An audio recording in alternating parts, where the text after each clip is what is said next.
She didn't say it loudly. That's the thing I keep coming back to. If she had said it in her normal voice, the one she used for everything else, direct and unhurried and entirely unself-conscious, I could have filed it differently. I could have heard it as a simple question returned, the conversational reciprocity of two people making small talk in a hallway. But she said it quietly. She said it the way you say something when you have been sitting with it, and the question slips out ahead of the decision to ask it, and then you hear yourself, and you go still, and wait. I heard the whisper. I heard what was under it. I stood in the hallway between our two doors at 11 in the morning on a Wednesday, and I thought, I have been building something in the wrong direction for 8 months, and I am only now reading the blueprint correctly. My name is Marcus Hale. I'm 35. I work in data analytics for a mid-size logistics company. The work is not glamorous. It is frequently described by people outside the field as something they couldn't do, which I take as a compliment.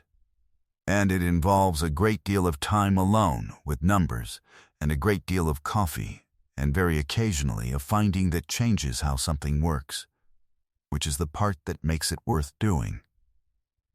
I am deliberate by nature. I think before I speak, which some people find reassuring and others find slow. I live alone in flat 6C, which is on the left side of the 6th floor of a building that is 12 stories of varying personalities and which shares a wall with flat 6D. Her name is Clara Wren. She was 31 when she moved into 6D 8 months ago, and the way I first encountered her was that she knocked on my door the evening of her move-in to ask if the radiator in her bedroom was supposed to make the noise it was making, or whether she should be worried. She described the noise precisely. A rhythmic clunk with an irregular secondary sound she called a wobble. And when I said I would come and listen, she stepped back and let me in with the ease of someone who does not find strangers threatening, or had decided, in the time between knocking and answering, that I specifically was not. The radiator was making the noise I expected it to make, and I told her so. She said, "Good. I can live with expected." She offered me tea. I said I was fine. I went back to my flat. I thought about the phrase "I can live with expected" for the rest of the evening without deciding why. She was an illustrator, freelance, children's books mostly, with occasional work for editorial clients when she wanted a change of register. She worked from a desk by her window, which I knew because our windows faced the same courtyard, and I had, in an entirely incidental way, a partial view of her at her desk when I stood in a particular spot in my kitchen. I had stopped standing in that particular spot in my kitchen, as a matter of principle, which was itself a piece of information I had not examined. She had warm brown eyes and paint on her wrists on most days, and a bicycle she kept in the building's storage room, and rode with the serene confidence of someone who has never had a close call, which I suspected was not statistically accurate, but respected as a posture. She kept a small illustrated notepad on the table by her front door, not for notes, she told me once, but for the moment when she was coming in or going out and something caught the eye that she wanted to keep. Sketches of the courtyard. A pigeon on the windowsill. Once she showed me a drawing of the hallway between our doors. That notepad was at her front door every time. That's important. We had arrived, across 8 months, at the particular warmth of two people who are well matched for neighboring, which is a specific and underrated kind of compatibility, distinct from friendship though overlapping with it, requiring a calibration of presence and absence that not everyone manages. We ran into each other with comfortable regularity. We had a standing arrangement, unofficial, that whoever made too much soup told the other, and the other came with a bowl, which had happened 4 times in 8 months, and was something I looked forward to with a specificity I had decided not to analyze.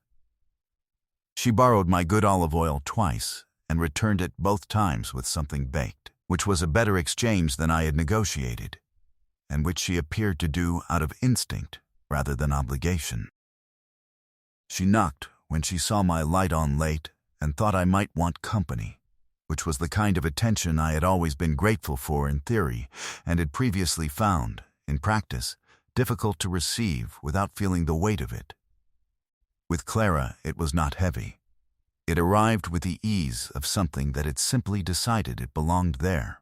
She had a way of listening that I had noticed from the early months.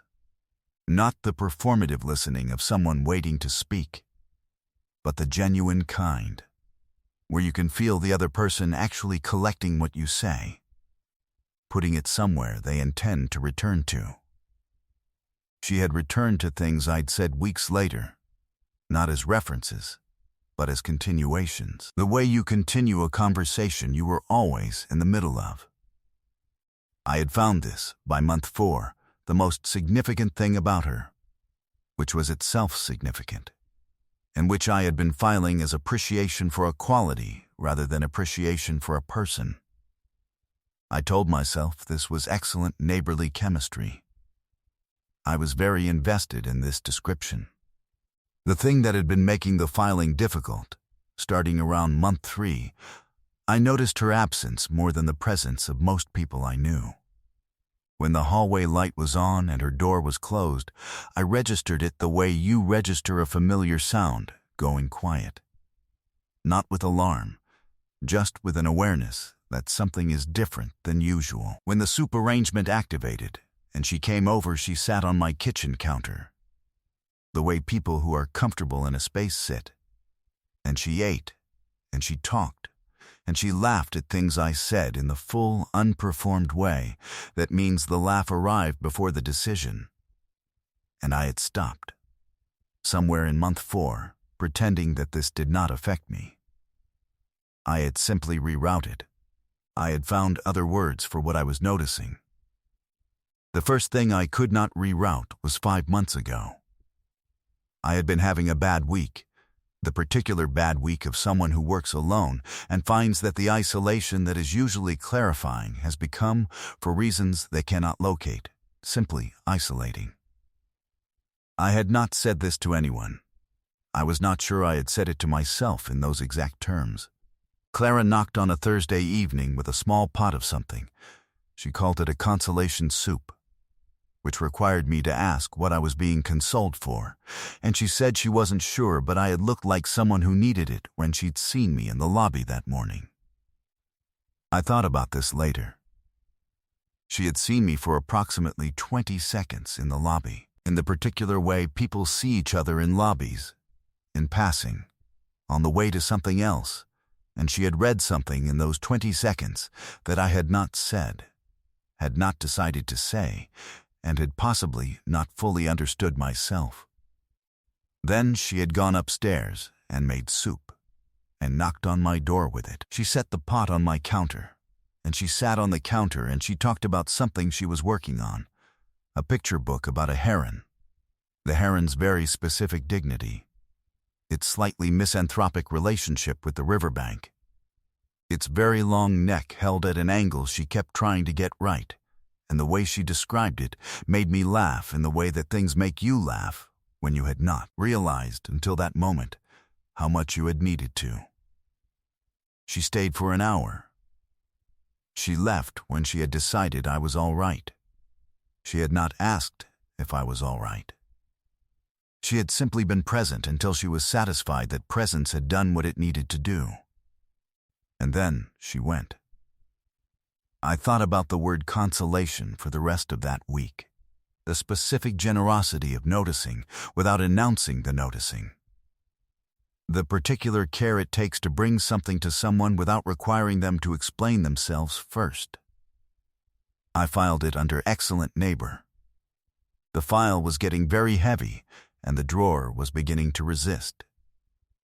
The second thing was 2 months ago. She had an illustration due that was not going right. I knew this because when something was not going right for Clara, she sat at her desk longer and stood at the kitchen counter in the morning with her coffee in a particular way. And across 8 months, I had developed a Clara-specific literacy I had no polite name for. I knocked on a Saturday afternoon with coffee. She opened the door with charcoal on her cheek and a look of mild siege, and stepped back to let me in without asking why I was there, which I took as evidence that I had become, at some point, someone whose presence in her flat required no more explanation than a radiator noise. I sat at the other end of her desk while she worked, and I did not interrupt, and she did not require me to. This was, I had found, one of the things I valued most in another person's company: the ability to occupy the same space without filling it. Clara had this. She worked, and I read something on my phone, and the afternoon went by in the particular unhurried way that Saturday afternoons go when you are somewhere you are glad to be. After an hour, she showed me the spread, a river scene, the heron again, the water not doing what she needed it to do. She said it was wrong, and she couldn't locate where. I looked at it. I was a data analyst. I knew nothing about illustration. I looked at it with the attention of someone who had been paying attention to this specific person's work, obliquely and consistently, for 8 months. And I said, the heron knows where it's going. The water doesn't yet. They're at different points in the scene. She looked at the spread. She looked at me. She said, very carefully, "How did you? You told me about the heron," I said. 12 conversations ago. I was listening. She looked back at the spread for a long moment. Something shifted in her face, not surprise exactly, more the expression of someone who has just received information that confirms something they were not certain of. She picked up the charcoal. She did not say anything else about it. 2 hours later, the water was doing the thing. That evening, she slid a piece of paper under my door, a sketch, my hands, from across the desk around the coffee mug. Just that. No note.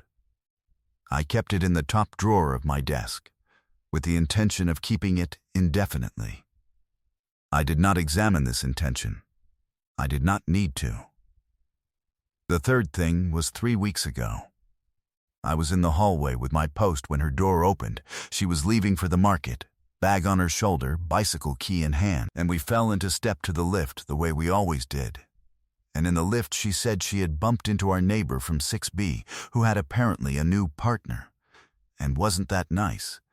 And I said yes. And then the lift reached the lobby and we both stepped out. And I said, without particular forethought. Without forethought at all, in the exact way I had told myself I was too deliberate to say things. "Are you seeing anyone?" She stopped. I heard myself. The lobby was empty. The building's front door was propped open on the kind of cold November morning that smells of rain that hasn't started and won't for another hour. She had stopped half a step ahead of me, and she turned, and she looked at me with her bicycle key in her hand, and the illustrated notepad in the bag over her shoulder, and the charcoal that was never entirely off her hands. And she said, quietly, carefully, in the voice that was not her usual voice at all, "No." "Are you?" The lobby did not change. The door was still propped. The November air was still the same temperature. And I understood, in the specific way you understand things that have been true for some time, and you have simply been facing the wrong direction to see them, that the question she had just asked me was not a social reciprocity. It was an answer. Neither of us spoke for a moment. The building was quiet around us. That particular morning quiet of a building where most people have already left for the day and the rest haven't started yet. Her bicycle key was in her hand. My post was in mine. We were standing in the lobby we had passed through together perhaps 100 times across 8 months, and it looked, at this particular moment, like a different room. "No," I said. She looked at me. She was very still, not guarded, just waiting. The way she waited when she had decided something was worth hearing. I said, "Clara." She said, "I know. I want to say something." "I know," she said again. And then, quietly, I also have something to say. But, she stopped. She pressed her lips together in the way she did when she was deciding how to approach something that required care. You go first. I drew the short straw, I said. You asked first, she said. There's a logic. I had poor survival instincts around Clara Wren from the beginning. I had been calling them deliberateness. The sketch, I said, that you put under my door. The hands. She looked at the lobby floor briefly. Then, back at me. The soup, I said. 5 months ago. You called it consolation. You didn't ask what was wrong. You decided I needed something, and you brought it. She was quiet.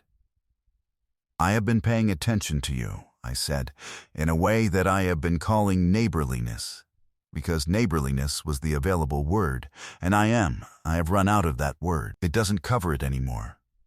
I stopped, found the rest of it. When something is good, I want to tell you, not because you're nearby, because you're the person I want to tell. I have been rerouting this for 8 months, and I am not able to do it anymore. She looked at me for a long moment. My turn, she said.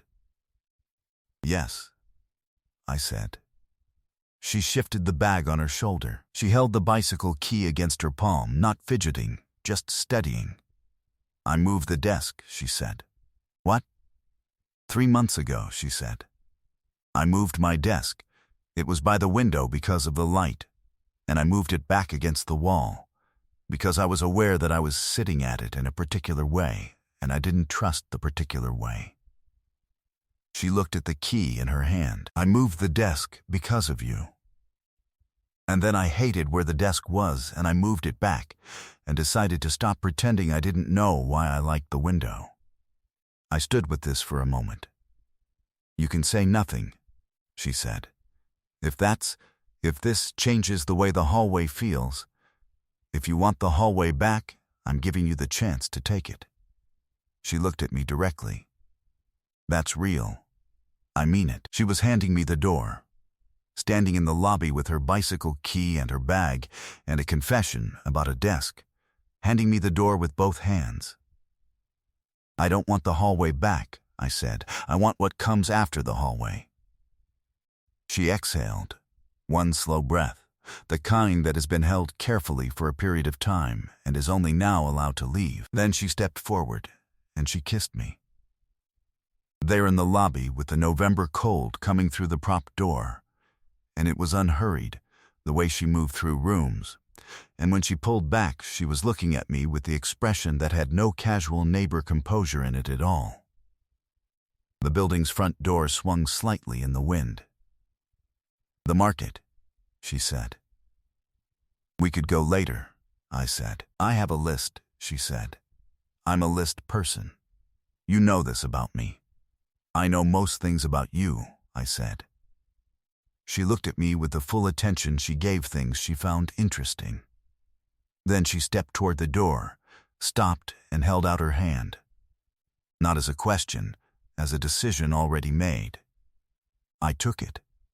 We went to the market. The rain held off until we were on the way back, and we were not particularly bothered by it, which told me something about the day we were having. She drew the rain on the notepad in the lift home, from memory, standing up. The way she always caught the things she wanted to keep. 3 months later, the soup arrangement had been quietly superseded by a more generalized arrangement in which the distinction between my kitchen and hers was mostly navigational. The notepad at her door had a new sketch on its topmost page.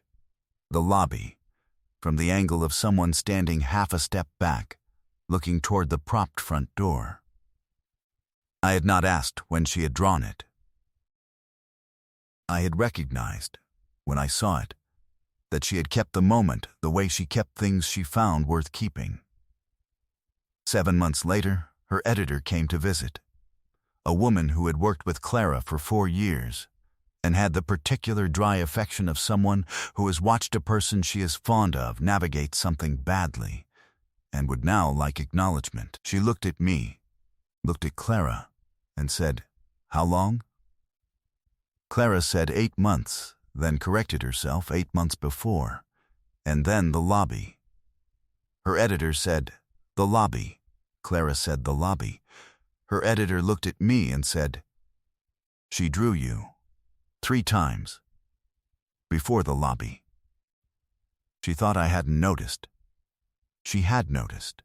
2 years later, when people asked how it started, Clara told the version with the whisper, because she liked the look on my face when she got to the part where she heard herself say it, and because she thought whispers were, in general, the most honest form of sentence, being the ones that arrive before you have decided to let them. What she added, at the end, which I had not known until she told me, she had moved the desk back on a Sunday morning and sat at it and looked at the courtyard and thought, if he is what I think he is, the window will make sense eventually, and if he isn't, I will have lost nothing but the wall.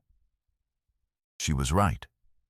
She had lost nothing. She had gained, among other things, the use of my good olive oil on a more permanent basis, which she considered a significant return on a modest investment. Nothing important had appeared overnight. It had simply stopped hiding. What would you have done if your neighbor answered your question with a question of their own, and you heard, in the way they said it, everything you had been too careful to say yourself? And have you ever rerouted a feeling so many times that you forgot you were the one who had started the rerouting? Tell me in the comments. If you liked this one, leave a like, subscribe, and I'll see you in the next one.